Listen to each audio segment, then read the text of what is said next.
Throughout the history of the Warhammer world, there have been countless kings that ruled over mighty empires. Elves, men, and dwarves have all borne witness to legendary sovereigns who have left behind unforgettable legacies telling of their greatness. Yet no matter how powerful these individuals were, all succumbed eventually to the cold embrace of death. Whether it be through battle, assassination, or the march of time, no king can rule forever. At least, that was the case. Until the treachery of the arch-necromancer Nagash disrupted the natural order with his great ritual. The Tomb Kings awoke, but none among them can compare to the majesty and power of the great king of Nehekhara. None can stand before the might of him known as Nehekhara, Lord of the Earth, he who holds the scepter, High King of Nehekhara, ruler of the four horizons, monarch of the sky, mighty lion of the infinite desert, the King of Kings, great hawk of the heavens, majestic emperor of the shifting sands, and eternal sovereign of Khemri's legions, Settra the Imperishable. Settra was born around 2,520 years before the time of Sigmar, into the royal family of Khemri. Eldest son of the current king, he was destined to follow in his father's footsteps as the eventual ruler of Khemri. In this early time of his life, the whole of Nehekhara was in turmoil. Civil wars ravaged the lands as the time of strife continued ever onwards. Settra spent the first 20 years of his life learning to be a powerful warrior and brilliant general, fighting alongside his father's legions on the front lines against countless foes. He could only watch as the land suffered underneath this age of turmoil, the greatest kingdom of man swiftly approaching destruction. Even when Settra's father claimed the coveted crown of Nehekhara that was supposed to mark his right as King of Kings, the other cities refused to bow. It wasn't long after this that the King of Khemri was struck down in battle, his lifeless body carried back and buried. By right of lineage, Prince Settra was recognized as king, with the crown of Nehekhara placed upon his brow. When he stared out across the lands, all he saw was ruination and despair. The enemies and woes of Nehekhara seemed endless. Mutated monsters from the north, greenskins savages, and even the mysterious lizardmen from the south all scoured the land in tides of destruction. Worse still, plague and drought held the land in an iron grip, but still the petty kings of each city continued their pointless civil wars. This age of strife finally united the often fractious Nehekharan priesthood, for they believed that the great land suffered because the gods had been angered. Their protests fell on deaf ears, however, until the priests went to Khemri. Of all the Nehekharan kings, none could match the splendor, cruelty, and arrogance of King Settra. He was a vain and egotistical man, and demanded not only the obedience, but also the adoration of his subjects. However, Settra was no fool, and when he listened to his priests, he realized that only a leader who could command the respect of the gods would earn the full adulation of the people. To this end, Settra, alone amongst all the kings of Nehekhara, paid homage to the ancient gods. Early in his reign, he ordered the restoration of temples, and erected many magnificent statues to be built in their honor. On the first anniversary of his coronation, Settra beseeched the gods to restore Khemri to its former glory, and grant him the strength to conquer his rivals, sacrificing his own children in a grand ritual to show his commitment and prove his worth.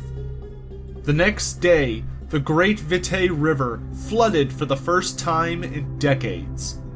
With the waters, disease was washed away from Khemri, and the crop harvest was plentiful for the first time in living memory. This was seen as a sign by both the Nehekharan priesthood and the populace of Khemri that Settra was indeed chosen by the gods.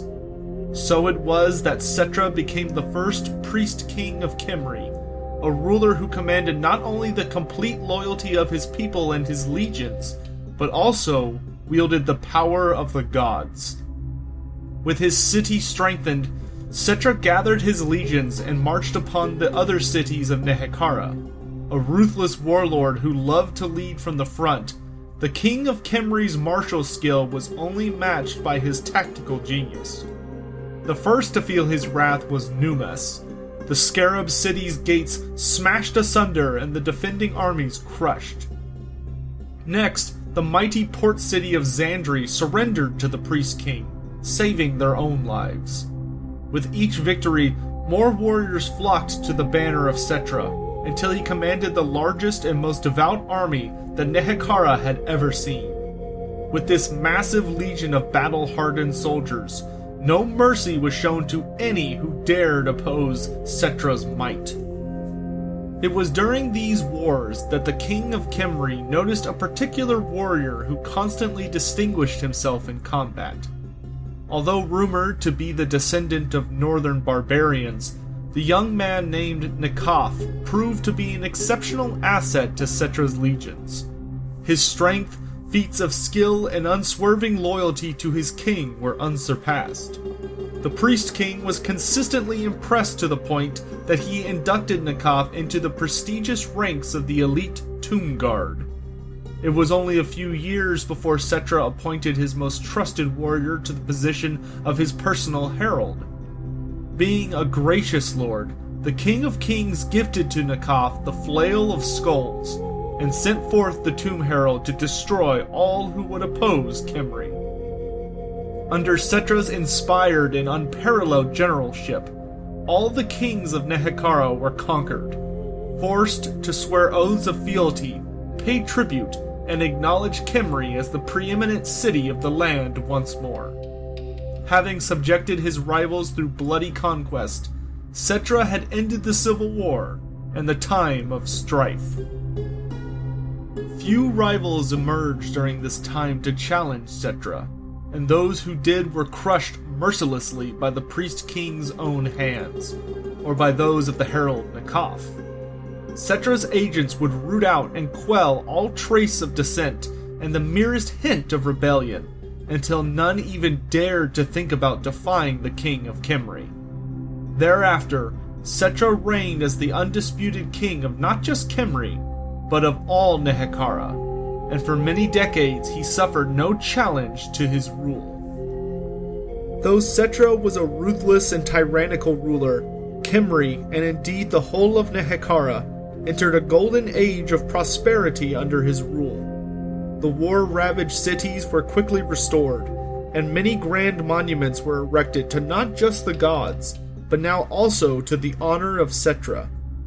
Many legions of soldiers were raised to secure Nehekhara's ever-expanding borders, and repel the many mutated monsters and savage barbarians that had sunk their claws into the great land during the time of strife. Yet Settra was not content with merely restoring the kingdoms of his ancestors. The armies of Nehekhara spread far and wide, conquering the surrounding lands and enslaving their tribes. Settra's war fleets ravaged realms across the seas, and his armies brought the terror of the priest king of Khemri to many distant lands. Foreign cities fell, faraway lands were conquered, and vast riches were brought back to the great land from as far afield as the jungles of Lustria. Nehekhara reached the peak of its power and influence during the reign of Settra, and his name was feared across half the world. And yet, even then, there were those at home who would continue to attempt to strike against him. The most noted case of this was when the king of Bagar tried to lead a revolution against Settra. However, the priest king simply sent his personal herald, Nagash, to slay this fool in personal combat, and many challenges fell silent for the rest of Settra's reign. There was nothing that could stay Settra's hunger for war, nor his thirst for combat, and for many years the armies of Nehekhara swept across the world, Settra's vast kingdom stretched across the lands, but for all his victories and accomplishments, the priest king was unsatisfied. It is said that in the 40th year of his reign, after defeating the orcs of the Bloody Fang tribe, his body began to show the first signs of old age and frailty. Settra stood in the peaks of the Black Mountains, upon the very edge of his empire, and surveyed all that he had conquered. He then turned and gazed upon the distant lands that lay on the other side of the mountain, and roared in anger. It was with bitter disappointment that Settra realized that even if he lived for 100 years, there would still be realms beyond his grasp. Settra simmered with rage, for he knew that one day he would be defeated, not by a mortal foe, nor by any superior army, for surely there were none, but by the cruel passage of time and his own mortality. Settra knew that his dreams of global conquest were unreachable in his mortal lifespan, and though the fires of ambition still burned brightly within his heart, his body would wither and fail him before he could see his vision fulfilled. Worse, Settra recognized that death might rob him of all he had achieved: his lands, his people, and his power. Over the following months, he became ever more obsessed, demanding audiences with the wisest priests and scholars in the land to discuss how the intolerable problem of his mortality might be overcome. In his arrogance, he vowed that the grave would not claim him, and set in motion events that would forever change his kingdom. Settra became obsessed with unlocking the secrets of immortality so that he could rule over his lands for all eternity. In his quest for everlasting life, Settra founded the mortuary cult and demanded that his wisest and most powerful priests devote their efforts to discovering the secrets of preventing his passing. The priests of Khemri did as Settra bade them, and for years they brewed potions, recited incantations, and traveled into unknown lands in search of the secret that would overcome death. In their research, the priests learned much, and they used their powers to extend Settra's life far beyond its natural span. However, they could not halt the passage of time indefinitely. They were merely postponing the inevitability of death while their lord's mortal body became ever more frail. The priests of the mortuary cult were naturally reluctant to reveal these limitations to Settra, whose wrath was legendary, and continued to search in vain for a way to accomplish their appointed task. The priests journeyed for many years throughout the world. They studied all aspects of death, and over the years they learned much, and their powers grew. Using their arcane knowledge, the priests extended the length of their own lives even as they continued their work. They learned how to preserve a corpse from decay, until the art of mummification had become very elaborate indeed. With the passing of the years, the hierophants of the mortuary cult had even begun to experiment with harnessing the winds of magic, the power of the gods themselves. Though they made incredible progress, it was to no avail. True immortality lay beyond their power. Great was Settra's wrath, for though the priest's magic kept him alive far beyond the span of a mortal man, they could not prevent his death. However, the mortuary cult had devised a vast lore of magical incantations and rituals, which they claimed could bridge the gap between the mortal world and the realm of souls. They believed that with careful preparation and the proper incantations, it might be possible for the dead to return to life in imperishable bodies, though it may take many centuries to perfect and perform the necessary rituals. Left with no other choice, Settra commanded that a vast burial tomb be constructed for his body to rest within until the mortuary cult finished their work, and he could be reborn into the eternal existence he so craved. As Settra lay dying, full of anger and pride to his last breath, the priests of the mortuary cult promised him a golden paradise that, upon his awakening, he would rule for millions of years. When the king perished, at roughly the age of 170, 2,350 years before the time of Sigmar, it was with a curse on his lips. Powerful incantations were intoned over his corpse, and he was embalmed in a great ritual. Preserved against decay, the body of Settra was entombed within a mighty sarcophagus in the heart of a majestic pyramid of shining white stone. The monument was so bright that it hurt mortal eyes just to look upon it.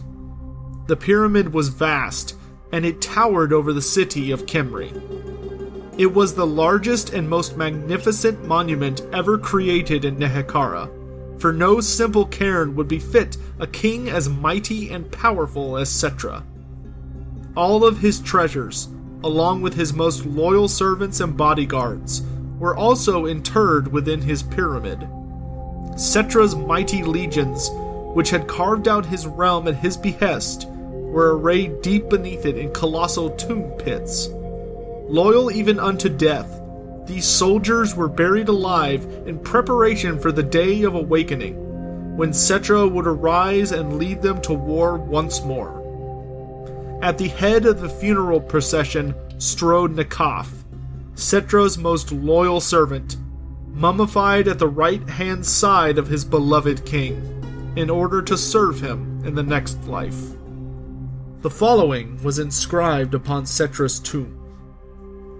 Hail to the mighty tomb guard who stand before me, you who will stand watch over me for all eternity. For I, Settra, Lord and first priest king of Khemri, will awaken to command you in the paradise that awaits us. Hail to the Ushabti and Sphinx who stand sentinel beside the monuments of the king. Hail to the commanders of my army, leading forth your regiments to join me in eternity. Hail to the warriors of my legions. Make ready your weapons and fill the air with the sound of your worship. Your standards are pleasing to my sight, and that of the gods. See how the light of Patra shines upon them. Remember them gleaming this day, as you enter the darkness of the tomb. Fear not what we must do, for we are the glory of Khemri, and shall rise again to fulfill our manifest destiny of ruling this world. There are great deeds that remain undone, enemies yet to conquer, and raptures yet to rejoice in. So as it is written, so shall it be done. I, Settra, have proclaimed it. Let none dare oppose my will. For thousands of years afterwards, the priests of Khemri tended the funeral flames outside the sealed tomb, nurturing Settra's immortal spirit with sacrifice and incantations in preparation for the day of awakening. No tomb before or since has ever had such powerful hieroglyphs of warding and incantations of protection heaped upon it. During this time, the priests of the mortuary cult continued to develop their understanding of magical incantations, in the hopes of finally unlocking the secrets of immortality and of bringing about the time of Settra's resurrection. The spirit of the priest king laid undisturbed for over 1,000 years until the time of Nagash, the great necromancer. A massive war took place for the soul of Nehekhara until it finally ended with the defeat of Nagash. Yet in his bitterness, the Lord of Undeath unleashed a horrific ritual upon the whole of the world to kill all life. However, his great ritual was interrupted, and Nagash himself was slain in the process. But it was too late to prevent the transformation of Nehekhara into the land of the dead, in addition to an unintended effect. As Nagash's powerful sorceries coursed across Nehekhara, countless corpses stirred and rose, animated solely by the dark will of the necromancer. With his destruction, their source of animus vanished, and they fell like marionettes whose strings had been mysteriously cut. Nagash's foul magic also penetrated the tombs of the kings and reverberated throughout the charnel pits of the dead cities. However, protected and shielded to a degree by the wards and incantations placed upon their pyramids and necropolises, Nagash's spell affected the long-dead kings and their buried legions differently. After centuries of entombment, the stiffened corpses of the monarchs and heroes awoke. The mummified kings rose from their resting places. Legions of skeleton warriors burst forth from their sand-filled tomb pits, ready to do their liege's bidding. Due to the incantations of preservation performed on their embalmed bodies, the Tomb Kings awoke from their long journey through the realm of souls with their memories and faculties intact. They emerged from their tombs in horror. Where the ancient kings had been promised eternal life in a paradise where they would rule supreme, they instead awoke to find themselves clad in desiccated flesh and rotten vestments, with their cities shattered, their lands desolate, and their kingdoms all but destroyed. Little more than ruins, poking out from beneath the sand dunes. There had been countless kings during the long history of Nehekhara. The fires of ambition and pride that had driven them all in life still resided in their ancient bodies, and they instantly set out to reclaim their empires as best they could. Kings who were great and powerful in life, who had reigned unchallenged for centuries, now awoke from death in a land where they were but one amongst hundreds. All believed the right to rule the land was solely theirs, and none would relinquish their perceived power. Dynasties that were built upon the shoulders of more powerful monarchs were forced to confront their founders, and there were long battles in the necropolises as king fought king. Undying legions arose at their command, and many thousands of skeleton warriors were destroyed as the undead Tomb Kings struggled for supremacy. Of all the tombs and pyramids, only one remained silent and untouched by the fighting. The Great Pyramid of Settra the Imperishable. The wards heaped on the white burial monument had protected the mummified corpse of Settra from Nagash's tainted sorcery, and its occupants still slumbered in the sleep of death, oblivious to the tumult of battle taking place outside the pyramid walls. As the battle raged, the Lich Priests looked on. Their bodies, already extended far beyond their natural span, were unaffected by Nagash's spell. They had survived the rise and fall of Nagash, whose sorcerous power they could not match, but it looked like the warring Tomb Kings were going to destroy what remained of Nehekhara. The head of the mortuary cult, Grand Hierophant Khatep, oldest and wisest of the Lich Priests, took it upon himself to restore order. As king smote king, Khatep broke the seals to Settra's pyramid and began to recite the incantation of awakening. In Khemri, the battles between the rival kings lasted for days before the tomb of Settra opened, and the mightiest of all the kings of Nehekhara strode out into the blazing sunlight at the head of thousands of his warriors. In undeath, Settra hungered for the dominion of his fellow Tomb Kings, and he would suffer no rival to his rule. Settra waded into the carnage. His herald, Nakaf, stood as ever by his side.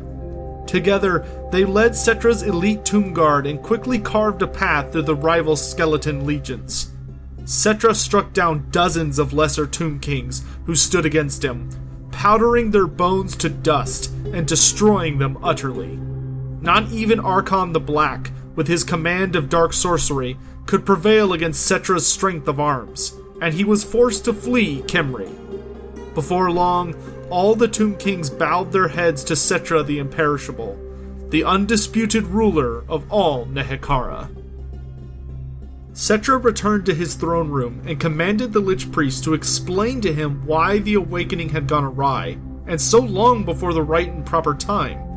Settra's fury was great. His cities were in ruins, his treasures had been plundered, and much of his kingdom had been lost to foreign invaders. The golden paradise he was promised did not exist. And worst of all, it appeared as if the ancient gods had abandoned Nehekhara. Grand Hierophant Khatep cowered before the outraged king, and told the history of Nehekhara since his passing over 2,000 years before. As best he could, Khotep told Settra of the spell that the foul Nagash had cast, cursing Nehekhara for all time. Settra listened with a barely controlled rage simmering within him. Once he had learned all he could from Khotep, he commanded that the Tomb Kings return to their eternal rest. The Lich Priests were given the duty of watching over the tombs, and of awakening his vassal kings as needed. Settra vowed that he would stay vigilant, taking stock of the world and waging war as was his wont. Never again would he slumber, lest his kingdom slide into ruin. As for Khotep, he bore the greatest blame for the failings of the mortuary cult, being its highest-ranking priest and the sole individual who had awakened Settra. The King of Kings believed the priesthood had lied about the extent of their powers. In his fury, Settra exiled Khotep from Khemri and forbade him to set foot in any of the great cities until such time as he could fulfill the mortuary cult's ancient promise and reinstate the golden age of Nehekhara. Settra set about restoring his former empire without delay. In particular, he watched for the return of the hated Nagash, who had cursed his realm, for he knew that the necromancer might yet reappear in the world, and that Nagash's sorcery could still threaten his immortality. So it was that Nehekhara became the land of the dead, and Settra the Imperishable renewed his rulership, which would become known as the reign of millions of years. With his dominion over Nehekhara resumed, the King of Khemri sat upon his golden throne in the heart of his capital and considered his situation. For 1,200 years he had rested in the realm of souls, waiting for his resurrection, only to end up ruling over a great wasteland of death. Thus, his first declaration was for all the kingdom's necrotecs to gather their legions of slaves and begin rebuilding immediately. For about 150 years, the restoration of the great cities continued without pause, until interrupted by an old foe. To the north of Nehekhara, a massive wall of orcs and goblins was sweeping across the Badlands. The meager empire of Morkane was obliterated, and the greenskins reclaimed their ancestral homeland. However, a great number of them splintered off and descended upon the land of the dead, eager for even more loot and battle. Such was the immense size of this Wa that even Settra the Imperishable, mightiest of all kings, was given pause on how to approach this enemy. The green tide was made particularly dangerous by the score of monstrous wyverns at their head, destroying everything in their path. When the Wa's path abruptly swept towards Khemri, Settra himself ordered the mortuary cult to reawaken the long-buried necrosphinxes. Although terrified of the mysterious abominations, the Lich Priests feared the Khemri more, and thus began a week-long magical ceremony. As the tide of orcs and goblins rampaged in view of Khemri's walls, Settra gathered his army and marched out to meet the brutes as the ritual neared completion. The mighty skeletal legions assembled behind their king even as the wyverns swooped low with bellowing roars. It was at this moment that the ritual finished, and a dozen necrosphinxes burst out of the sand. In an instant, the constructs set upon the charging wyverns, using their colossal blades to cleave through reptilian necks. Every one of the flying beasts was brutally slaughtered in rapid succession before the sphinxes bounded into the greenskin front line. Settra immediately signaled for the charge, the legions of Khemri surging forwards to engage the disorganized Wa. Before the sun set, every orc and goblin lay dead. A stagnant peace descended upon the land of the dead once more, though it was only a short century before the King of Kings would be interrupted in his works yet again. Another invasion struck at the heart of Nehekhara, but this time it came from the Southlands. A great host of reptilian creatures marched out of their jungle realm, seeking out ancient plaques taken long ago when the living walked the desert. The lizardmen smashed aside the skeletal legions of Kasabar and Bagar, claiming only golden tablets before continuing towards Khemri itself. Settra would not suffer such an act of aggression, and demanded the many defenses of the City of Kings be prepared for siege. When the lizardmen arrived, it was quite apparent how the armies of the southern tomb cities had been annihilated. Numerous scaled beasts of colossal size marched with the reptile men, many of which bore powerful riders or dangerous weaponry. Settra may have been arrogant, but he was no fool, and knew if the legions of Khemri marched out of the gate, they'd be hard-pressed against such a force. Thus, he ordered the Lich Priest to find a way to disable the larger beasts, while the King of Nehekhara held the walls. A brutal series of conflicts took place all along the defenses of Khemri, with countless ranks of tomb guard holding out against Saurian assaults. Carrions soared through the sky in pursuit of pterodon riders, even as Ushabti and skeleton archers launched constant volleys of arrows into the skinks swarming up the walls. The battle raged for hours, with the Tomb Kings hard-pressed, for even with Settra's brilliant leadership keeping control of the walls, the magics of the Lich Priest struggled to sustain the legions of Khemri against so much brutal carnage, and the lizardmen's own casters. The battle was finally turned when those priests sent by the King of Kings to discover a solution found their answer. By directing the winds of Hish in a grand ritual, the priests channeled the rays of the sun through a series of mirrored prisms that capped the various golden pyramids of Khemri. This formed into a blazing ray of power that incinerated each of the monstrous beasts one by one. With this threat ended, Settra rode out upon his chariot with scores following in a bone-shattering charge. Having lost the advantage, the lizardmen quickly fell back and retreated to their jungle realm. With this victory, the great king of the desert secured his land once more against outside threats, at least for a time. It would be many years before another major incursion tempted the wrath of the Tomb Kings, though for Settra personally, his next enemy came from within. With there being a nearly countless number of kings who were all once the supreme sovereign of their lands, it only stands to reason that many Tomb Kings were envious of the power that Settra had claimed in Undeath. Since the War of the Kings, none had dared to openly challenge the first Priest King. There were two undead monarchs, however, that connived in secret to perhaps find another way. King Kwa of Zandri and King Rapesh of Numus were both powerful sovereigns of their cities and chafed under the rule of Settra. So they formed an alliance, seeking to break the power of Khemri and have the monarch of the sky slain in one fell swoop. To accomplish this end, they sent an assassin wielding a magical blade capable of ending the Imperishable's reign of millions of years. So confident were they that this plan could not fail, the traitor kings gathered their legions and marched to war. When word arrived at the City of Kings that two lesser beings had started a rebellion, Settra was furious. He demanded that the legions be raised and constructs awakened for war once again, sending away his council to fulfill their tasks. Alas, so consumed was the King of Kings in his wrath that he failed to notice a hidden figure stalking forwards behind his throne.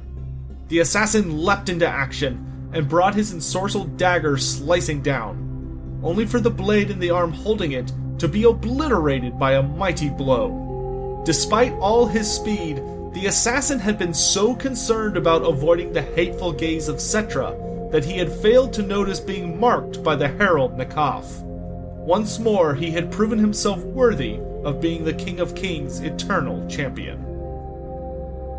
This cowardly act put Settra into a black mood too dark to describe. The full might of Khemri was unleashed, and met the armies of Zandri and Numus upon the desert plains. The battle for dominance lasted for 7 days and 7 nights, before at last Settra prevailed over his rivals.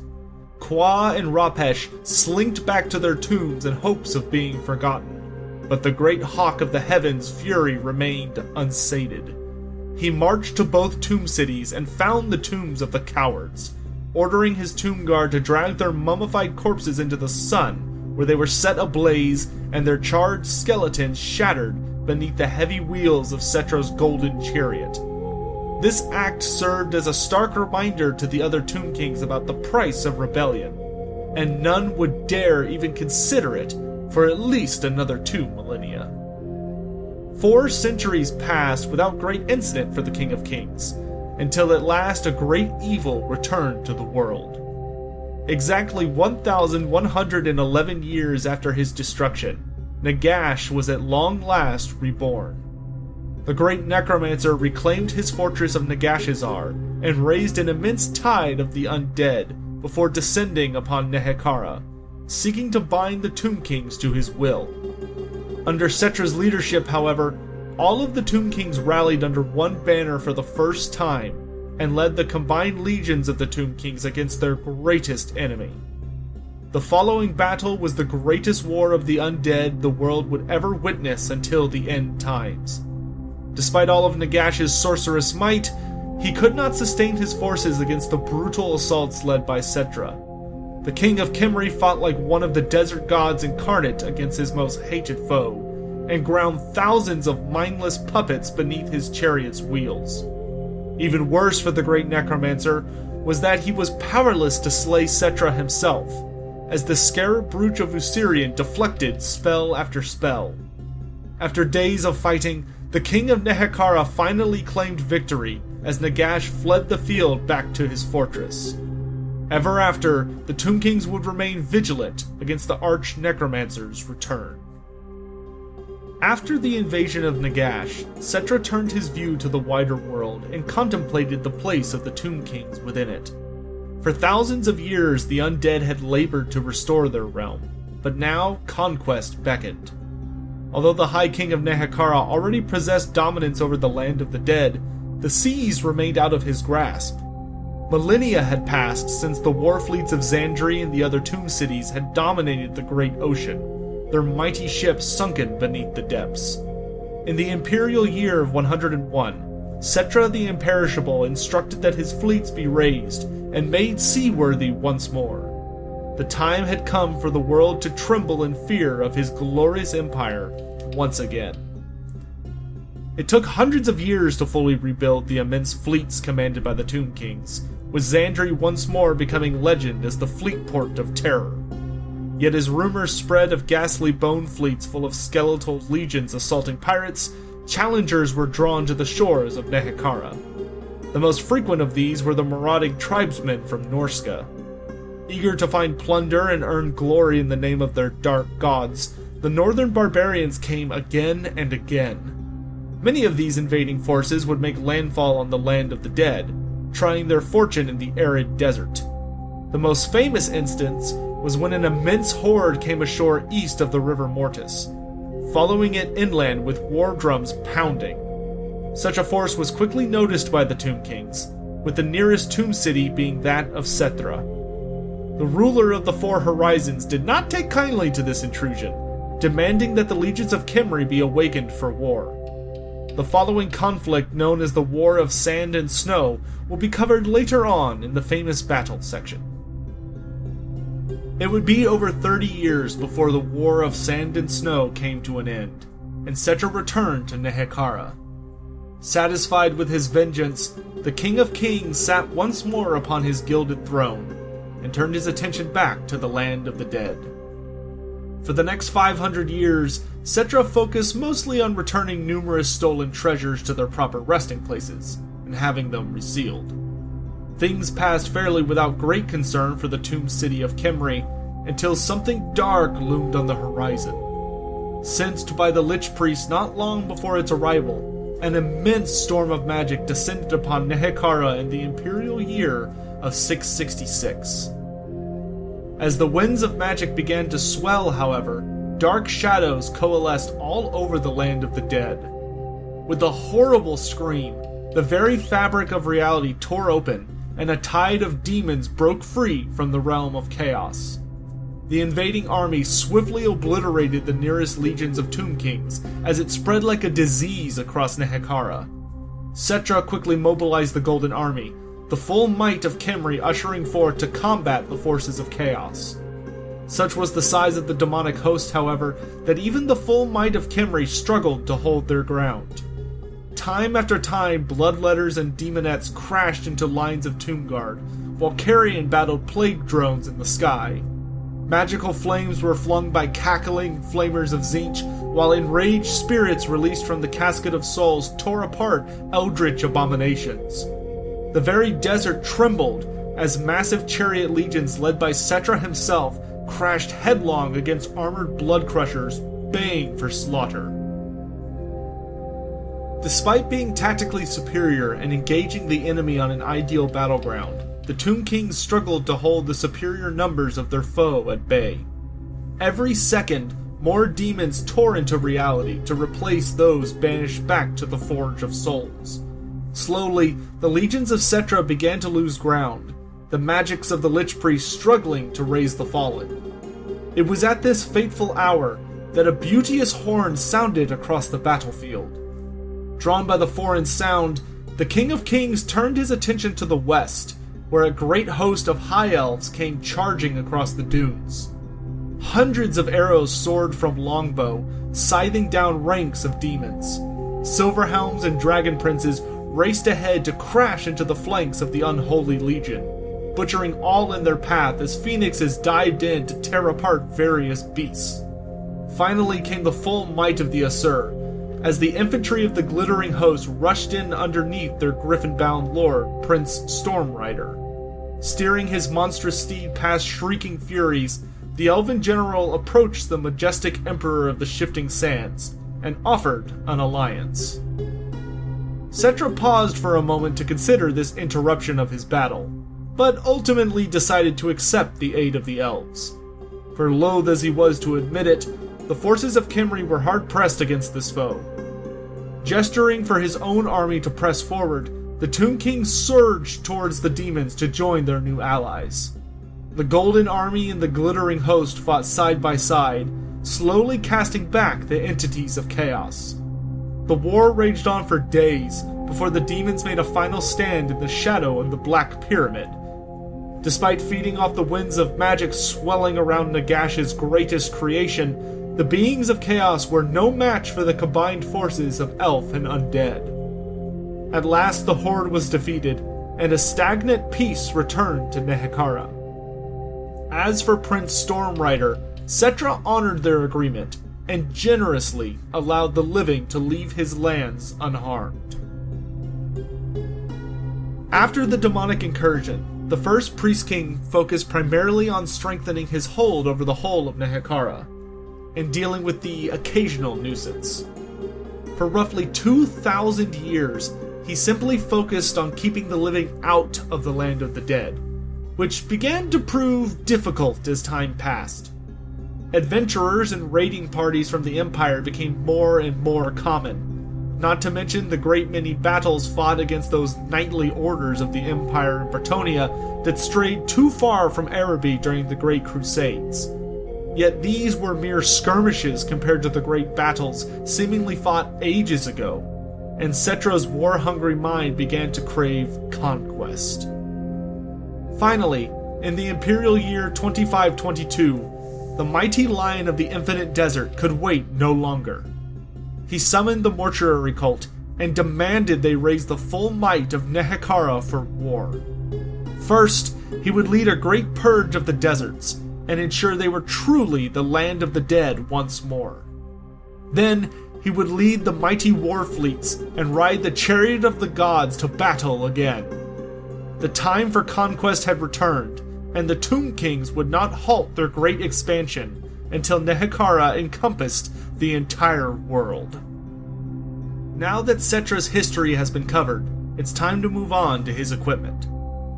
Of the various items Settra has, none possess the history that surround his headdress, the crown of Nehekhara. This icon of supreme authority was forged millennia ago during the time of strife in an attempt to bring that era of bloodshed to an end. King after king claimed the crown, incorporating their own headdress into the original to claim rule over the great land. Each of these mighty warrior kings and leaders were slain until the crown of Nehekhara fell into the possession of Settra the Imperishable. The first priest king was the last one to add his own piece to the regal headdress, as he claimed full dominion over Nehekhara. Completed after centuries of struggle, the crown has been instilled with the unyielding will of all those who have worn it. Since his resurrection into undeath, Settra the Imperishable's might has grown exponentially beyond that which he wielded in life. The crown of Nehekhara has also mirrored this evolution, pulsing with magical power from the rites performed upon it when it was buried with the great king. Now this symbol of ultimate power radiates Settra's will across the battlefield, animating his army into action. Guided by their king, the Golden Army fights with skill and speed that can't be matched on this earth. Of course, Settra's armies and their skill under his sway only make up a part of his fierce presence on the battlefield. When leading his legions to war, the King of Kings rides upon the golden chariot of the gods.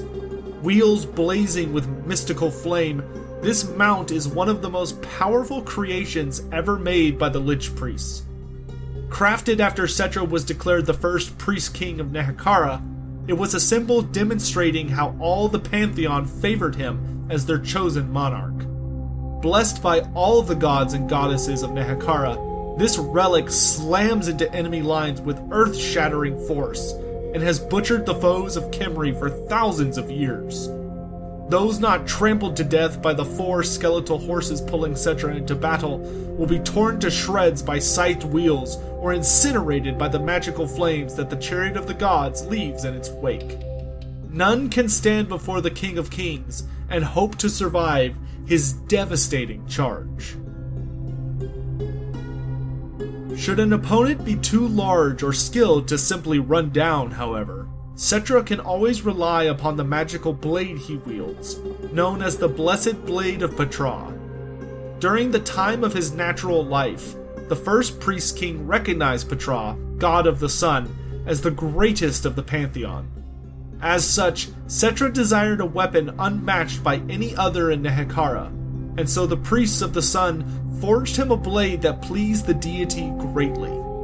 Thus, Petra poured his might into the artifact, infusing its white-hot edge with the heat of the desert sun, setting the very air ablaze, and making it glow so brightly that it blinds Settra's foes. This blade is a horrifically powerful weapon, as the heat it generates is so intense that even the sturdiest armor melts before it.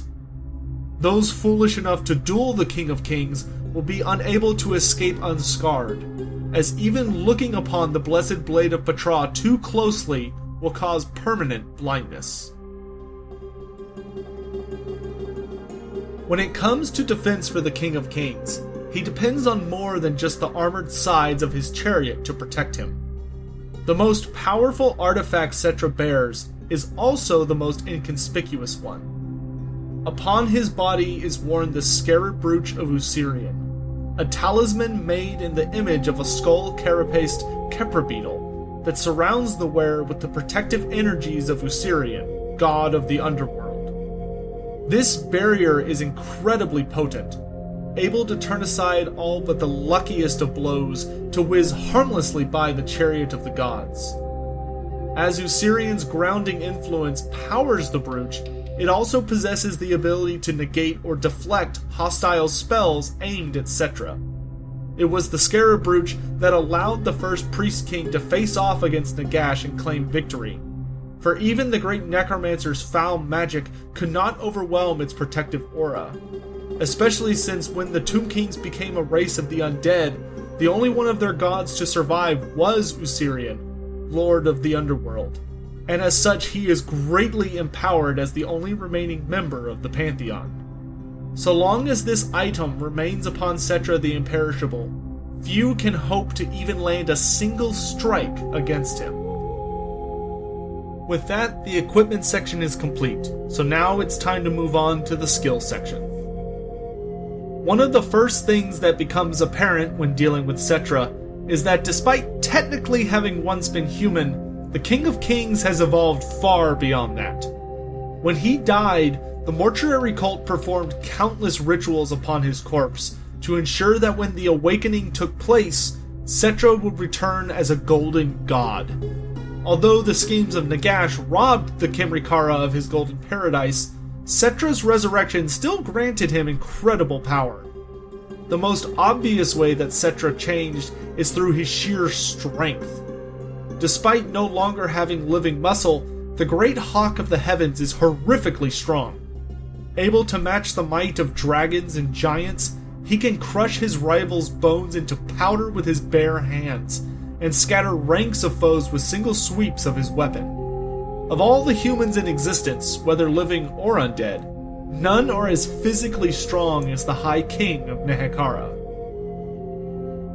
The other notable way in which the burial rites empowered Settra is that the Lich Priest's magic made him surprisingly durable.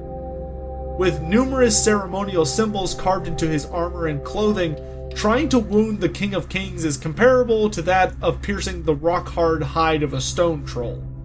When coupled with the Scarab Brooch of Usirian and the Chariot of the Gods' defenses, there's a good reason why very few can hope to stand a chance against him. However, it should be noted that the very same wards which empower Settra's body were ceremonially crafted using materials that are incredibly flammable. Thus, even the first Priest King has one glaring weakness of being quite vulnerable to fire. The final gift bestowed by Settra's resurrection is a terrible curse that shall punish any who dare strike him down. Should the monarch of the sky be slain, his body will dissolve into a ravenous swarm of beetles that devour whomever struck the final blow. Once vengeance has been unleashed, the swarm will fly back to Khemri and enter the sarcophagus of Settra, where his body will immediately begin reforming.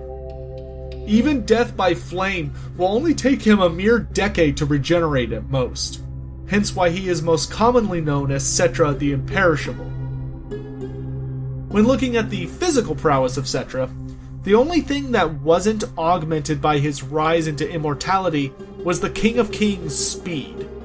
That's not to say he isn't alarmingly swift, because those who have tried to battle Settra quickly find themselves trying to defend against a flurry of blows.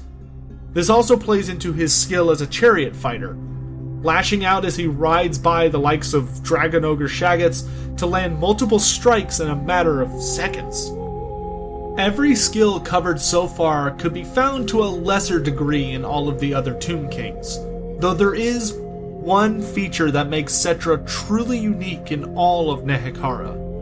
Among the undead royalty, he alone knows the secrets possessed by the Lich Priests. Nehekhara understands their language, but to his eternal frustration, Settra has never been able to fully master their magical arts.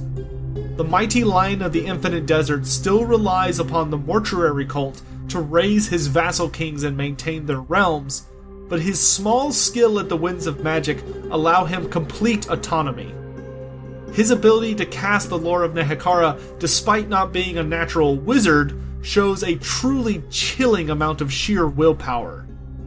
Those priests who think they can hold such power over him are swiftly proven to be fools as he tears them limb from limb. Settra's magic is only powerful enough to augment the skills of himself or his warriors, but ultimately, it provides him with the means to put the Lich Priests in their place. The final skill to be looked at is of course the Eternal Sovereign of Khemri's legions' ability as a general. Even before his first death, Settra was the greatest leader Nehekhara has seen before or since. His tactics were noted for being especially brutal, often favoring sending in his infantry to hold in place the enemy before the chariot legions would come smashing in with Settra at their head. The sky would darken with arrows fired with unnerving accuracy to strike down targets, while burning skulls that screeched in agony would explode apart enemy formations. Once the enemy was fully committed by unleashing their greatest machines and monsters, Settra would signal for his own constructs to counter from the back lines or beneath the sands. Attacked from all angles, the foe would always have to rally around some central figure capable of maintaining order against such carnage. This was when the Imperishable would strike once more, leading his chariot legions in again and again until he could force himself in reach of the enemy general to butcher them. With their leader fallen, even the bravest army would begin to rout, which always devolved into a massacre. Few, if any, would be lucky enough to escape the wrath of Settra and his legions. With his skill section complete, it's time to move on to the King of Kings' famous battle, known as the War of Sand and Snow. Settra the Imperishable had ruled as the undead king of all Nehekhara for over a millennia, when an army of marauding tribesmen from the frozen north made landfall on the baking shores of Nehekhara. The barbaric warriors plundered several tombs before the skeleton warriors of Settra's legions began to rise from the sands to bar their escape. Even as the marauders prepared to face this threat, the skies began to darken. The barbarians gazed to the heavens, and a heartbeat later, a cloud of arrows fell amongst them that cut down hundreds of warriors. In the wake of the volley, vast flocks of carrion descended upon the wounded and the dying, razor-sharp beaks tearing open throats and bellies. The tribe's chieftain, Volgar the Butcher, ordered a savage counterattack, unleashing packs of bloodthirsty warhounds that tore the carrion apart in a frenzied gnashing of teeth. Valgar then redressed his surviving warriors' ranks and prepared to meet the approaching skeleton battle line. Axes clashed with spears as the two forces collided, but wherever Valgar fought, the undead were hewn by his axe or crushed beneath the hooves of his demonic steed. Despite Valgar's fearsome skill, his forces were vastly outnumbered, and his own warriors were growing tired, their strength sapped by the punishing glare of the desert sun. In the distance, Valgar could see a single figure emerge through the heat haze, a majestic warrior riding forwards on a golden chariot. Valgar raised his rune-covered axe to the air and bellowed a challenge to the newcomer, a challenge that was answered with a rumble of thunder. That figure was none other than Settra the Imperishable, and he smashed into the invaders with the wrath of ancient gods, driving a bloody path towards Valgar. As the two generals collided, Settra swung his enchanted blade in a mighty arc that decapitated Valgar's demonic mount in a single blow. Even as Valgar's steed was slain from beneath him, the chieftain's axe glowed with baleful energy, and it was suddenly wreathed in sorcerous flames. The axe bit deep into Settra's chest and set his form ablaze. Before Valgar could enjoy his victory, Settra's body exploded into a ravenous swarm of beetles that stripped the chieftain's flesh from his bones, before flying back to the Great Pyramid of Khemri to regenerate the Tomb King's immortal form. Amidst the carnage, Valgar's lieutenant, Kagul Bloodfist, stooped down to pick up Settra's regal crown before rallying the surviving tribesmen and driving a path through the skeletal shield wall back to the coast. Only a dozen marauders managed to survive and escape back to their frozen realm, bloodied but rich beyond their wildest dreams. It was a decade before Settra re-emerged from his sarcophagus, his body restored but his heart burning with the need for vengeance. The men of the north had not only dared to enter his realm, soiling the desert with their barbaric feet, they had the temerity to face him in battle, even going so far as to strike him down. However, most heinous of all crimes had been the bold act of laying their low-born hands upon the crown of Nehekhara, a deed that brought with it a sentence of death. Settra the Imperishable would punish the barbarians for their insolence by staining the snows of their homeland red with their blood. The king of Nehekhara turned to his lich priests and ordered them to awaken his vassal kings. The combined might of Khemri's armies was going to war. Settra's war fleet sailed north, towards the frozen wastelands, laden with legions of undead soldiers and war constructs.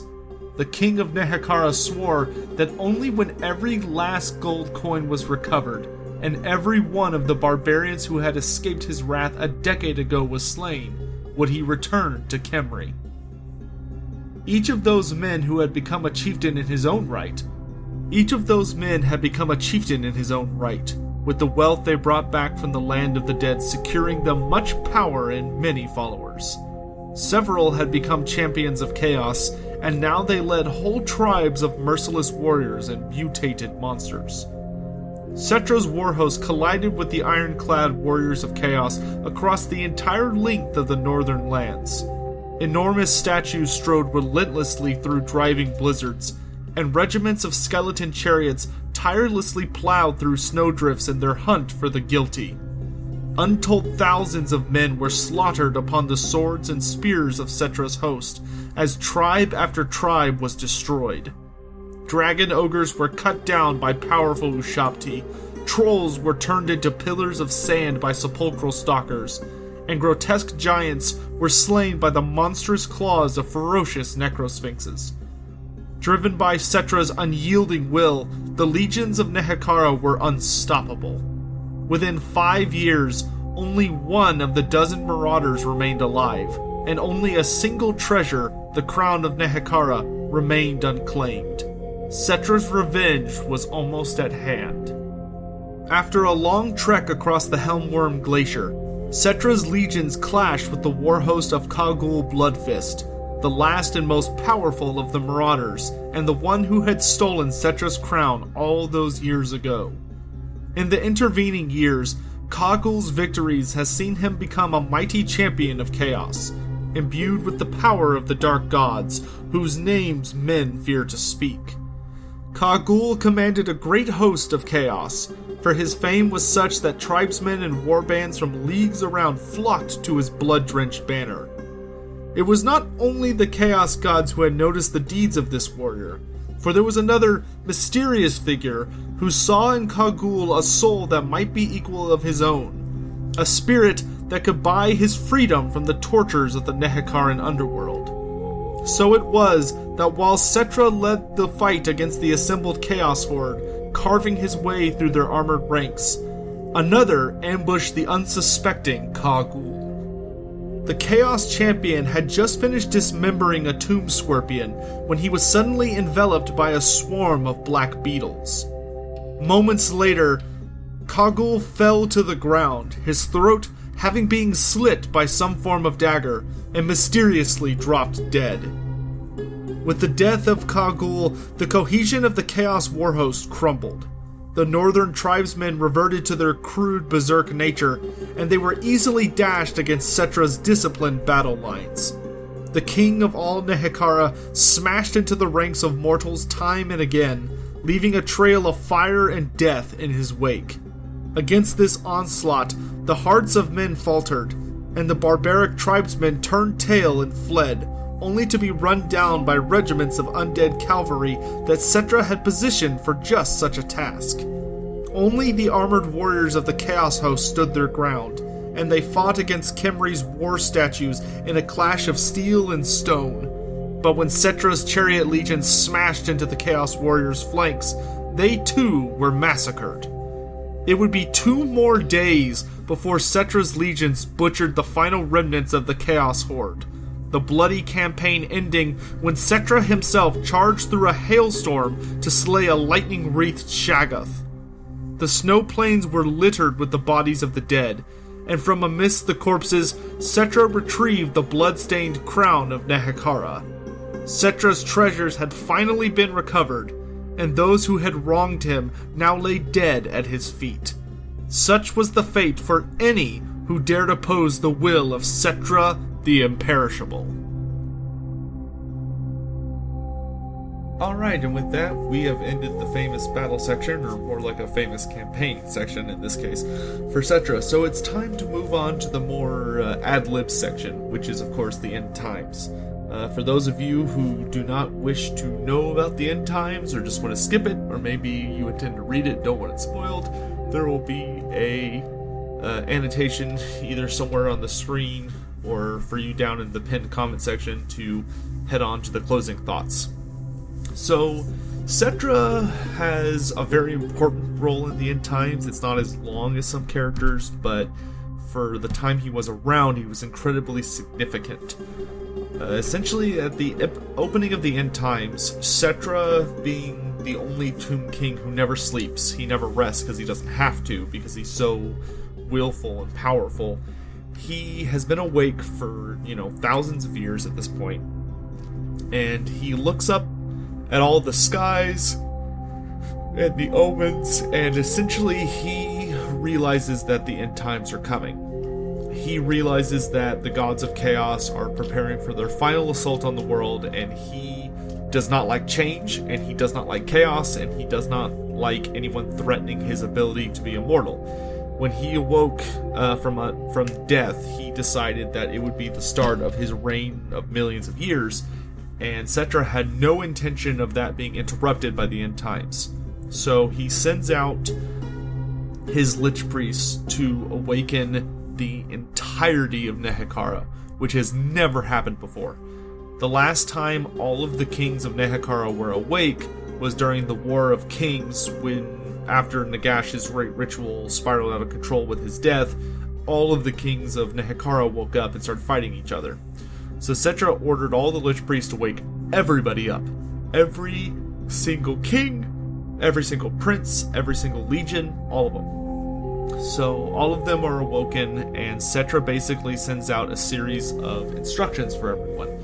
He tells the city of... He basically sent a series of instructions to each of the cities as part of a grand design, so that there would be a big tactic in place for anyone who had tried to attack Nehekhara, which essentially was that Khalida, who lived through the Charnel Valley, she lived on the other side of it from the rest of Nehekhara. She was supposed to essentially abandon her side of things and come support the city of Marak.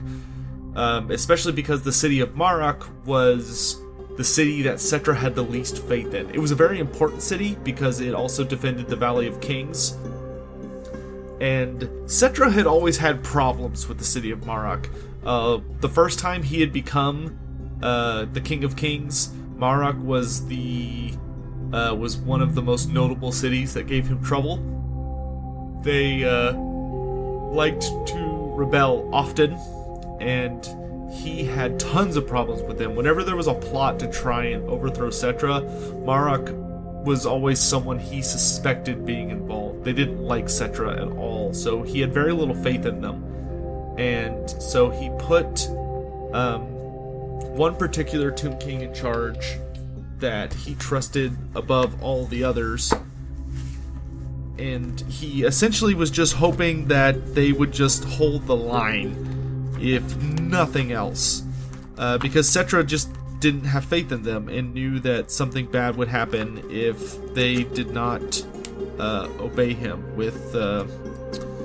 But unfortunately for Settra, his concern would be well placed. King Tharak was the one in charge of Marak. So, going into the end times, of course, Settra doesn't do anything for the first part, with Chaos attacking the Empire, and the resurrection of Nagash takes place. So, when Nagash awakens, Nagash decides that he wants to be the Lord of all undeath, and this leads to the probably most important event that takes place in the first fifth, you could think, of the end times, or the first year of the end times, which is the War of the Dead, or the War for Nehekhara.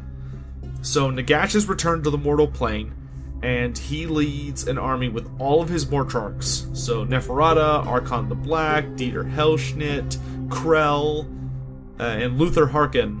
So all but 3 of them, I believe. He leads this big army down to Nehekhara and attacks it from 3 angles. Luther comes from the ocean, Krell and Archon the Black come straight out of the north, Nagash had his own little secret way of getting in, and then Dieter Helschnitt was with Krell, and then Neferata attacked in the east by reclaiming Lamia. Because Nagash, or Archon, knew that Khalida would not follow her orders given to her by Nagash, which is exactly what happened. So Settra is sitting in Khemri, and he has a pretty perfect plan set up. he sent out King Behedesh II to hold the River Mortis and make sure that people couldn't just come out of the north to come get Khemri, or they'd have to fight for it. He also sent out King Far and a bunch of other really powerful Tomb Kings to basically just guard the entirety of the desert. And the vampire counts paid heavily for every single step they made into the desert. However, the crucial part of Settra's plan was that the Tomb Kings needed to hold Marak, which guarded the Valley of Kings. Because Marak was right next to Liberus, and if Marak could be captured, then the entire eastern part of Nehekhara would fall, and those enemies would be able to come through the Charnel Valley and attack Khemri from basically the south. So essentially what happened at this point was there was a three-pronged invasion. Manfred invaded from the west and fought against King Behedesh II, who came out of Xandri. Krell attacked south towards Numis and fought against King Far. And then Neferata fought in Lamia against Khalida. So the first betrayal that happened was that Khalida and King Tharak, instead of going west to help defend Marak and keep them under control like they were supposed to, both of them, King Tharak abandoned Marak even though he was supposed to be in charge of its defenses, and Queen Khalida defended Liberus even though she was supposed to head west to help, because they were both so wrapped up in their own revenge and were generally just didn't give a damn about listening to Settra and defending all of Nehekhara. So they went north and completely abandoned their orders. The next thing that happened is in Marak there was a Hierophant who basically caused what remained of that city that hadn't gone to support Khemri or abandoned it to go fight in Lamia. They all were converted to Nagash or killed in a big little civil war that happened there. So there fell Marak. Then Archon the Black gathered up the survivors of Marak and led them to Qatar. And they all ran over to Qatar, and being attacked from a direction they had not expected because they were supposed to be protected, Qatar was wiped out, and Nagash was with that part of the army. So basically, by this point, King Behedesh had wounded Manfred and managed to slow him down until Luther Harkon joined him, and the two vampires combined were too much for King Behedesh II, so he retreated to Khemri. King Far held for a very long time against Krell, but eventually Krell and Dieter Helschnitt managed to push through, and he also retreated to Khemri. And then finally, basically the forces of Bagar came up to Khemri as well. So everything was coalesced on Khemri for the final battle. And Settra was pretty clever, however. One of the things he did very early in the end times was that he ordered Ramhotep the Visionary, who is the most powerful and amazing necrotech to ever live. Ramhotep the Visionary basically came to Khemri and built a second wall around it that looked like garbage. But the reason it looked like garbage was to be revealed. So the first army to show up to Khemri in the final battle for Nehekhara's soul, essentially. By this point, Nagash had basically literally vomited this giant black storm cloud that just hung over Khemri and was basically whirlpooling itself into the Black Pyramid of Nagash. Because Nagash knew if he showed up on that battlefield, as powerful as he was, he wouldn't be able to get through Settra to get to the Black Pyramid. So he decided to try a different path. So he vomited most of his essence out into the Winds of Magic so that it would get sucked up into the Black Pyramid of Nagash and essentially be stashed there for him to go pick up. And then he did a little special something that we'll talk about in a minute.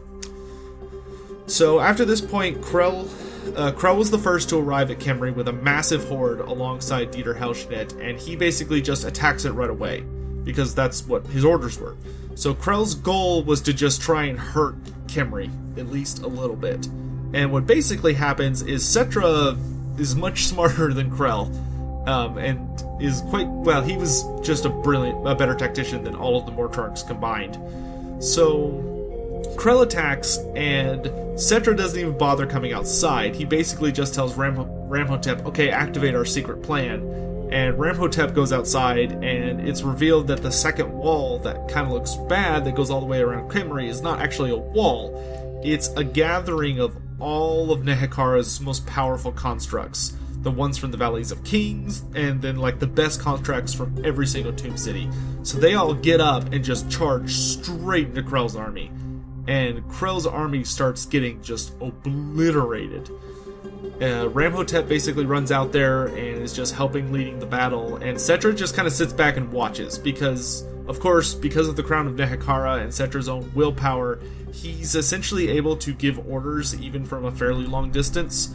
So, and of course, you know, he uses signals and stuff to issue commands, but at this point, he doesn't even command an army. It's literally just an army of Ushabti and constructs. And they all run forward and just start bashing the hell out of Krell's army until it gets to the point that Dieter, Helshin, and Krell are basically, their army's collapsing around them, they're in bad shape, and at this point Archon the Black arrives with his entire army. And what Archon does is he unleashes this horrible super spell that basically rips the battlefield in half with a big chasm that basically saves Krell and Dieter and buys them a little time. At this point, Archon kind of joins the fighting to help kill the constructs that are still on their side of the rift, while Ramhotep basically starts insanely quickly engineering bridges across the gap by having like Necrolith Colossi lay down so that soldiers can march over them, or like, you know, using his brilliant mind having people, you know, grab pillars that are the exact right length and place them in the gap and such. So at this point, Settra sees Archon the Black into the battle and it's like, alright, now I'm gonna get involved, because he hates Archon and knows that wherever Archon is, Nagash can't be too far behind. So he orders his chariot to be brought up and basically prepares to join the battle himself. At this point, things get a little crazy out there. Krell gets killed by a tomb scorpion, of all things.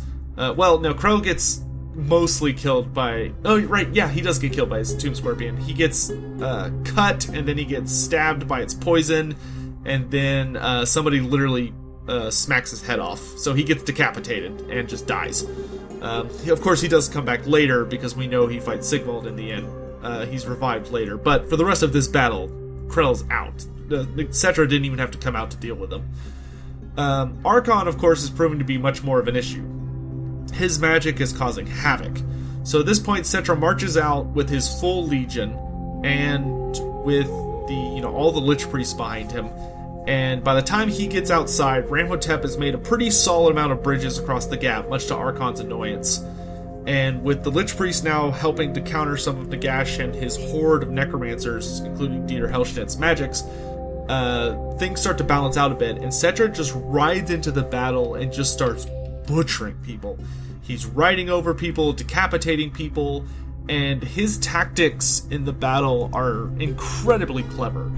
Settra does a number of things where he basically sends forth his legions to form small beachheads across all the bridges, and then he rides his own forces. He sent King Behedish around the left flank and another king around the right flank, who basically just start plowing into people to buy time for Settra's forces to get across the bridge, while the Lich Priests are just constantly, of course, trying to revive everybody. And when Settra finally crosses the bridge himself, he just tears a massive hole into the army, and he basically just starts chasing Archon the Black around. Now, at this point in the lore, Archon the Black had acquired his new steed from Nagash, which are these horrible, giant, almost cat-like monsters that can fly. So it's quite a bit more versatile than his chariot was. And basically, he just starts running away from Settra, raining down magic on Settra's army, and he, of course, occasionally tries to throw the odd spell at Settra, but Settra's Scarab Brooch of Viserion just keeps resisting every single spell. So Settra has to basically just entertain himself riding around chasing Archon, because every time Archon lands on the ground, Settra was immediately on top of him, which prevented Archon from being as effective as he needed to be. And meanwhile, Settra is, of course, giving tactics the entire time. to his army and having them exploiting weaknesses and pulling flanking maneuvers and having the chariots pull out and cycle charge. He does a lot of cycle charging during the final battle for Khemri. And at this point, things were going kind of mixed, but then the Tomb Kings unleashed the big guns.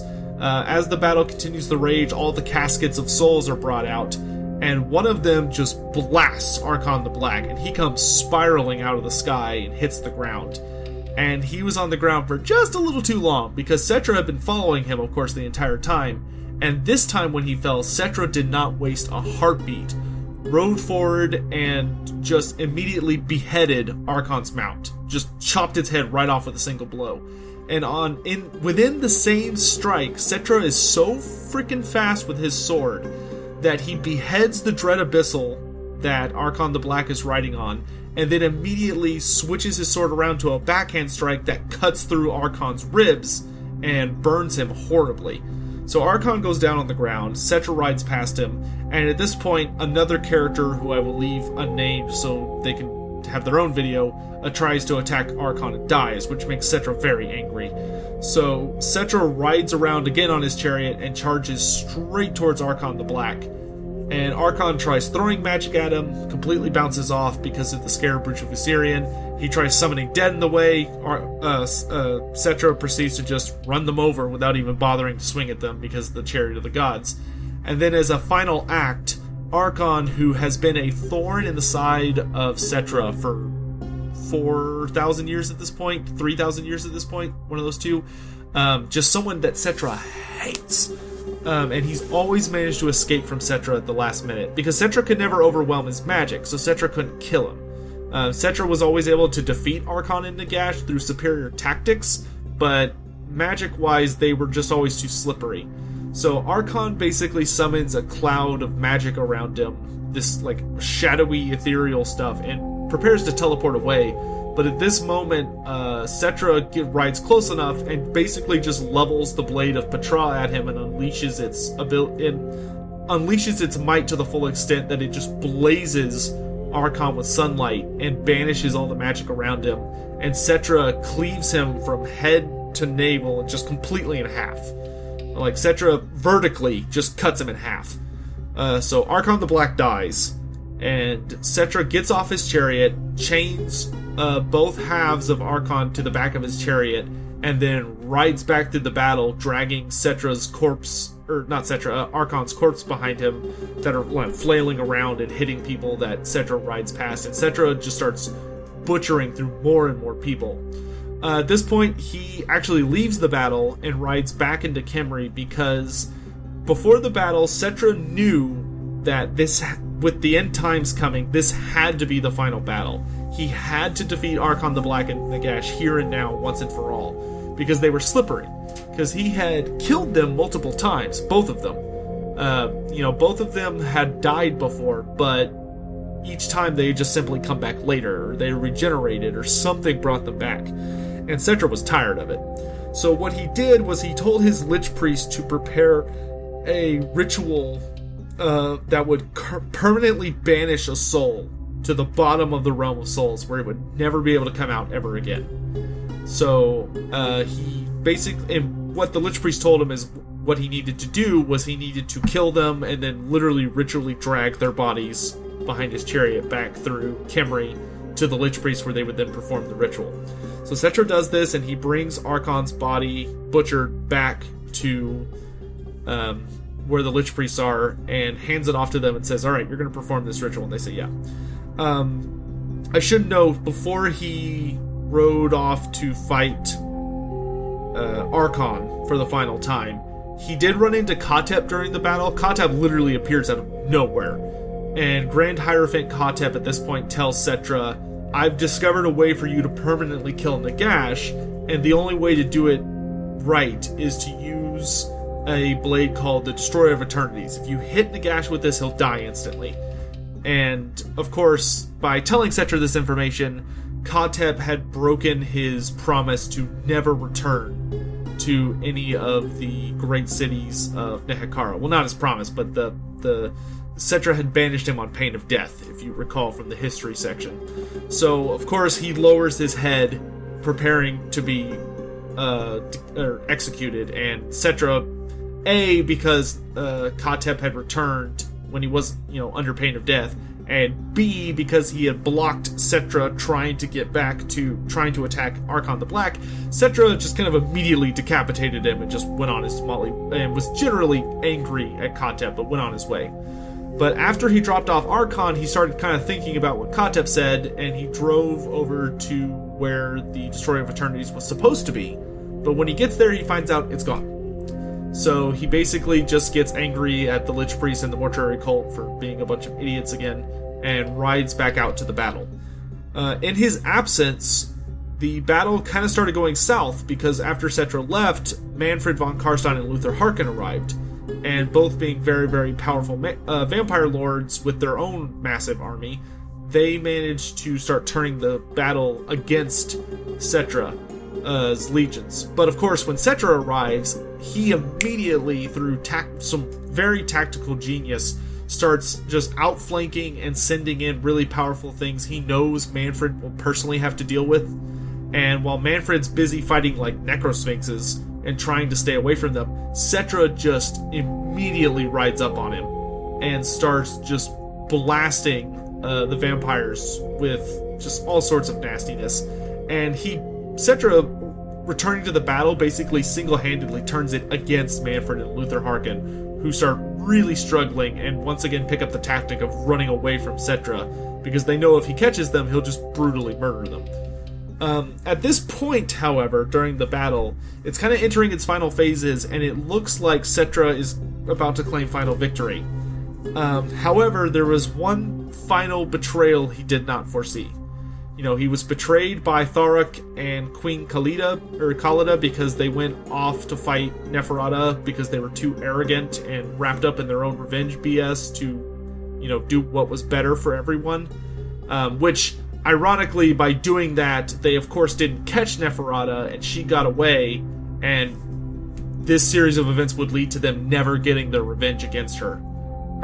If they had done what Settra had told them to, they would have gotten their revenge against Nehekhara. So they betrayed Settra by not doing what he asked. And then the kings, most of the kings of Bagar and Qatar betrayed Nagash betrayed Settra, because they arrived. Basically, Nagash and his minions showed up to their cities, and they decided they would rather side with him than with Settra, because they figured Nagash was going to win. And also, many of them didn't like Settra. So Settra was pretty furious with a lot of these guys. And the final betrayal came from the mortuary cult, which Settra never really trusted, and he always figured they were full of lies, but he did not anticipate them just blatantly betraying him inside Khemri, and they do. So when he dropped off Archon the Black's body, instead of performing a ritual to banish Archon's soul to the depths of the realm of souls forever, instead that Lich Priest killed all the other Lich Priests and used their souls to instead bring Archon back to life. And it turns out Nagash had hidden some of his essence inside of Archon. So the Lich Priest used this power to basically rip Nagash out of him, which allowed Nagash to fully form within Khemri. So he didn't have to fight through Settra, and he didn't have to fight through all of Khemri's wards. And Nagash floats in to go to the Temple of Usirian, the god of the underworld, and basically he goes to the underworld with a few of his assistants, and he kills Usirian, god of the underworld, and using the 9 books of Nagash with the help of Dieter Helschnitt, the Doom Lord, he takes over the underworld, the realm of souls. So at this point, Nagash basically rips his way out of the realm of souls back into reality right at the gates of Khemri, so everybody can see him, and basically he just shows up on the battlefield. And his power at this point, because he's devoured Usirian, is so over the top and so magnanimous that basically all of the Tomb Kings and the Vampire Count Undead just freeze. Because he basically shows up and starts just oppressing everyone with his will.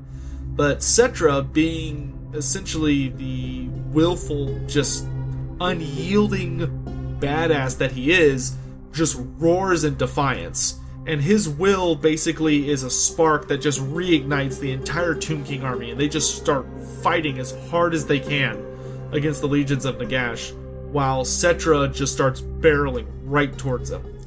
At this point, Settra's mind just snaps into action, and all of his infantry basically hold back the tide, while all of his archers and Ushabti archers start turning and firing at Nagash. And Nagash wasn't anticipating resistance like this right away, so he starts taking damage, because he's not immortal or invincible at this point. He's powerful, but he's not invincible. So he takes some damage, and of course unleashes some magic to just instantly kill and evaporate all those archers. Then a construct charges him, and Nagash basically dominates the construct and throws it into the Tomb King's battle lines. And then a group of spearmen charges him. And it's at this point that the Tomb Kings realize what exactly Nagash has done, which is one of the Lich Priests tries to resurrect some of the fallen Tomb Guard that are charging Nagash, and literally chokes on his words. And all of the Lich Priests do this, and they realize that Nagash has cut them off from the Realm of Souls. With Usirian dead, Nagash is now the Lord of the Realm of Souls, which means that he's not going to let the Lich Priests raise anybody back up. So now the Tomb Kings can't raise any of their dead, so they're in a really bad position. All of their offensive and defensive magic works, but their resurrection magic is completely gone now. So basically, the Tomb Kings realize that if Nagash doesn't die, they're doomed. So the Lich Priests are totally useless at this point. So the Tomb Guard rush Nagash, and he kills a few of them with magic, and they basically get up to him and manage to just start stabbing the hell out of him. Because although the undead although Nagash is trying to dominate the undead, Settra's willpower is just blatantly overpowering Nagash's. And any of those who are loyal to Settra just keep fighting without a care for how this is going to end.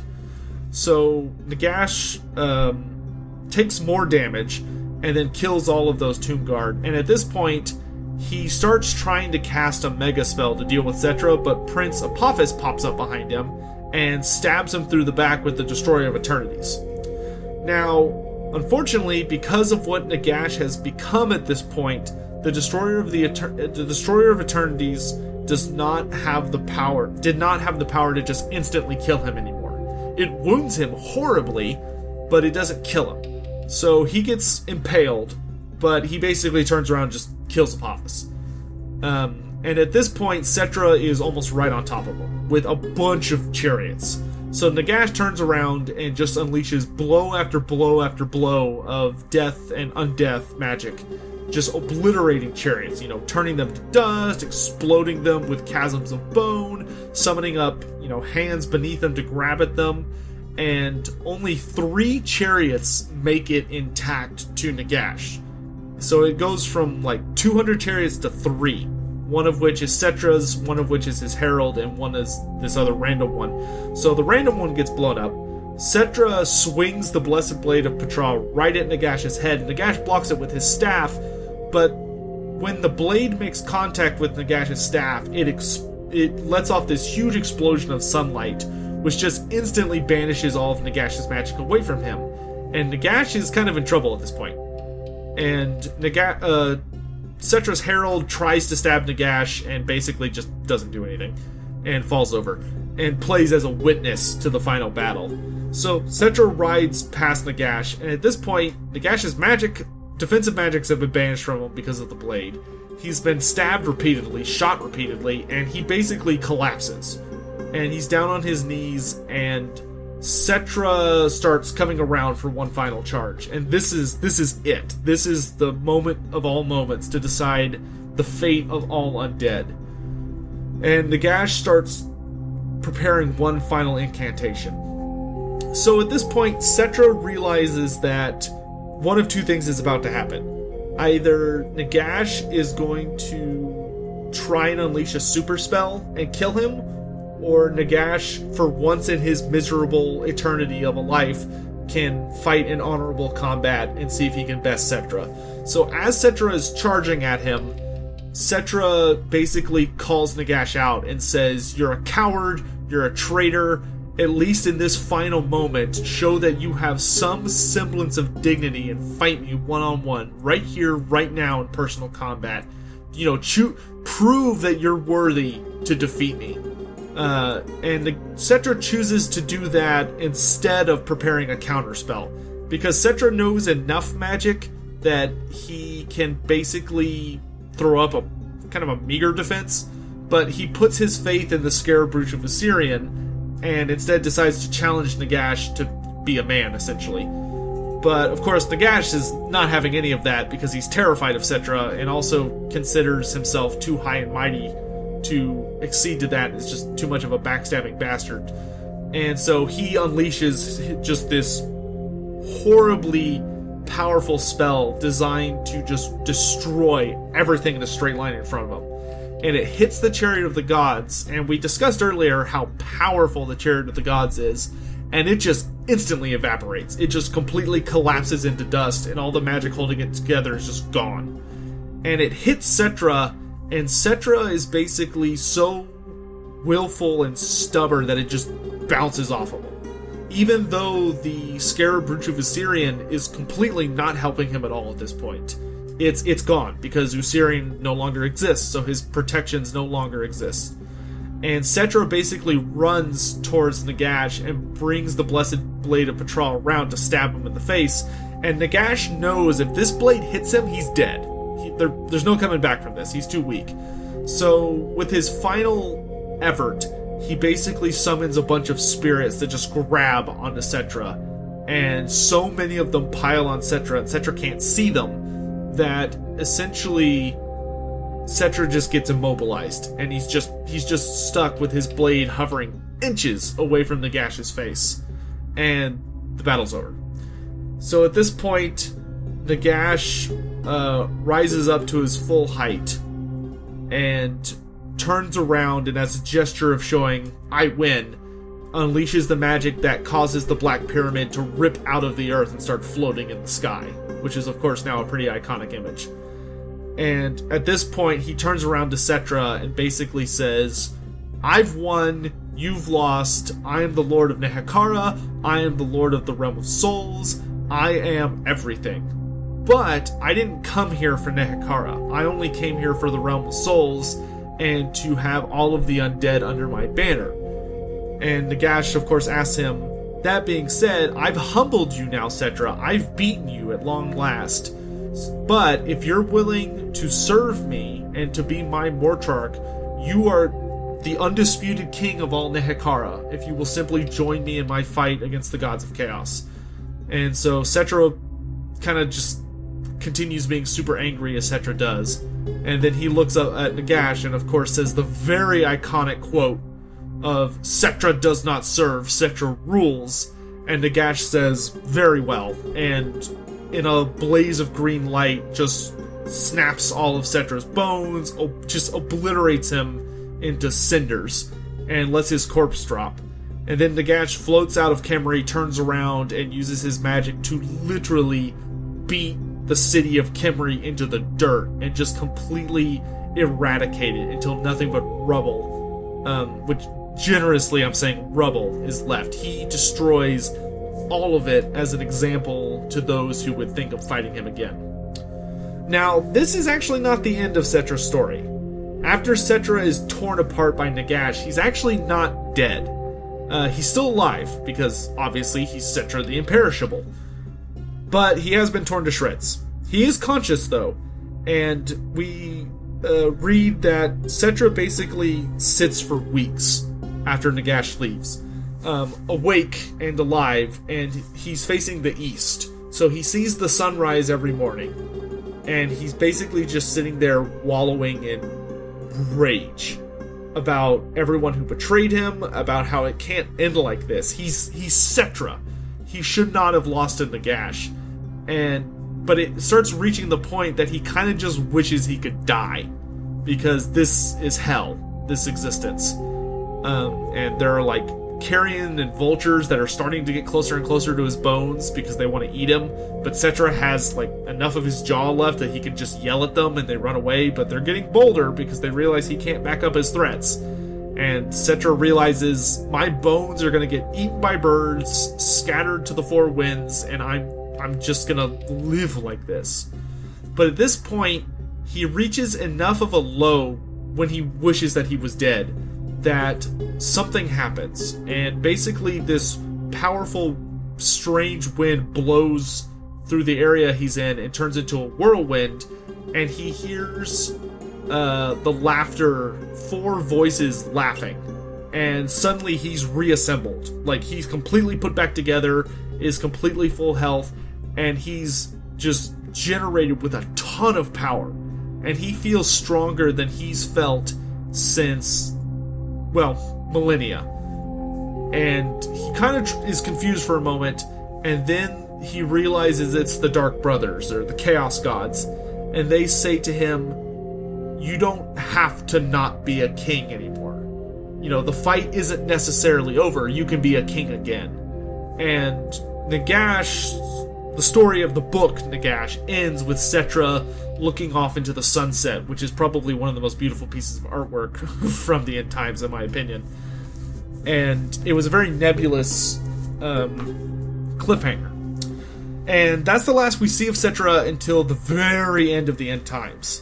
And what it's revealed happens, not in one of the major books, but one of the minor books, is that Settra makes his way to Middenheim after Archaon has conquered it. And Settra offers to fight for Archaon, essentially. And Archaon agrees to allow him to fight for him.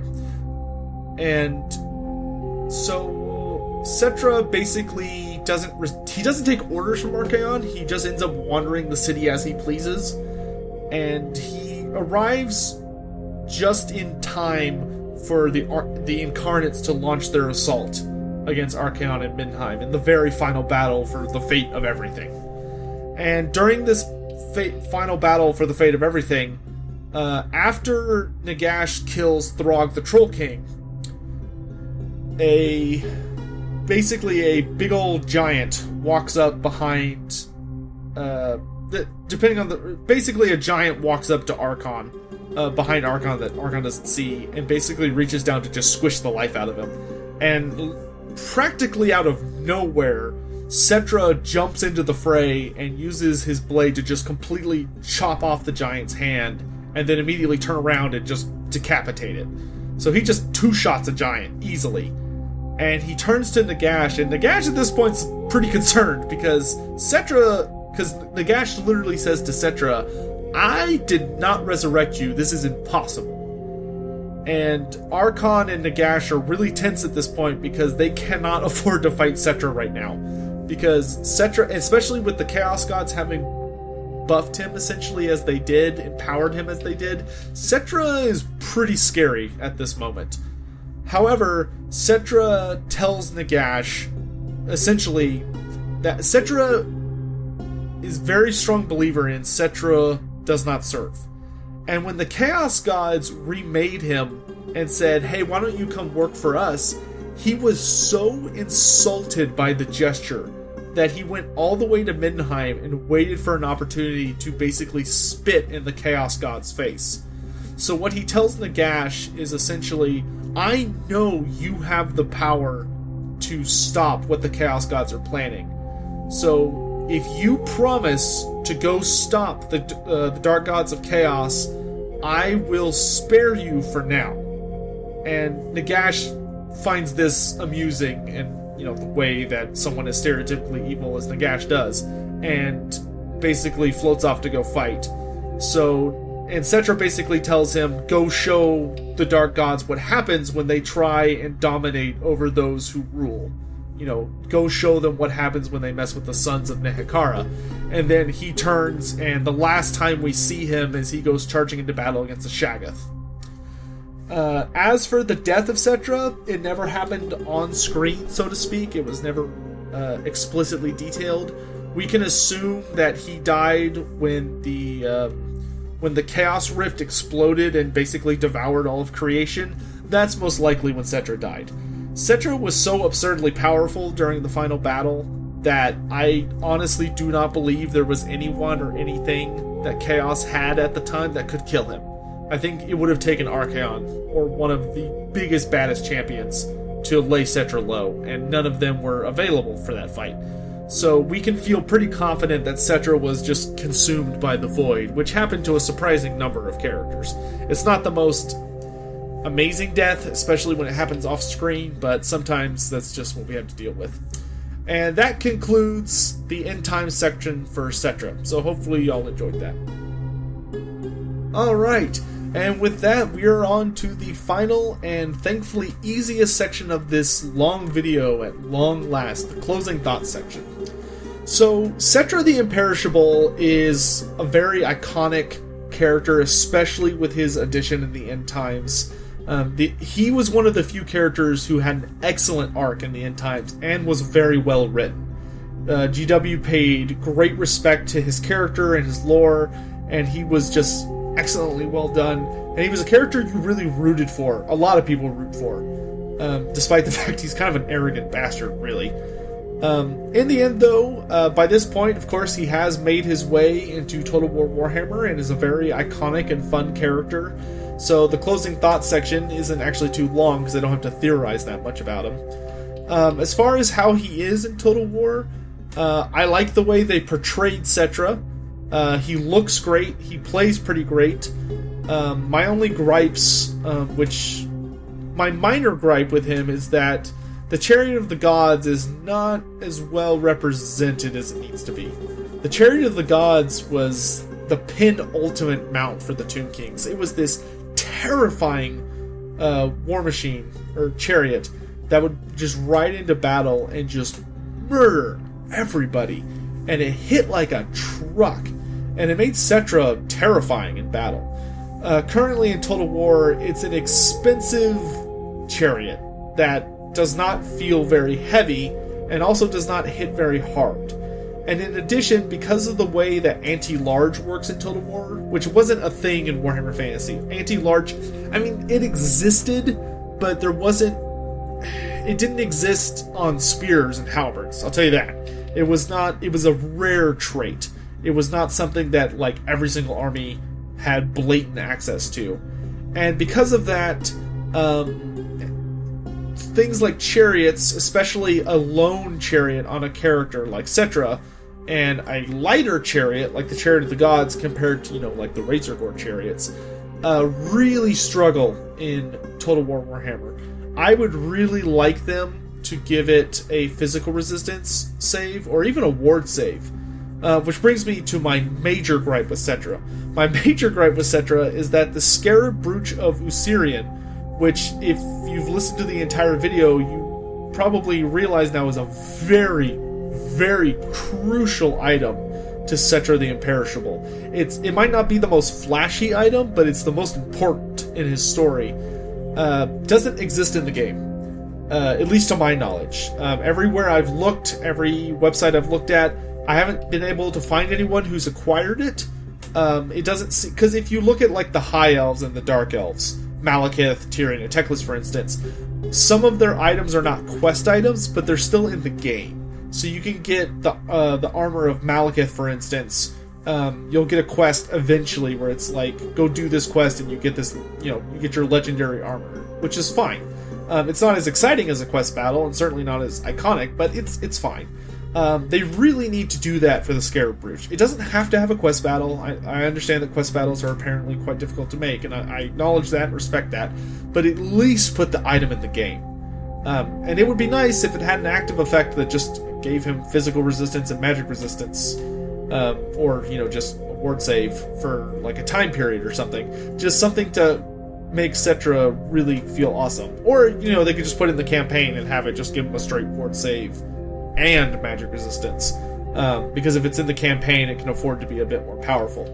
So that would be my one major gripe with Settra, is that he needs that item in the game. It's so upsetting to have really interesting items missing from the game. And like I said, doesn't even have to be a quest item, just put it in the game.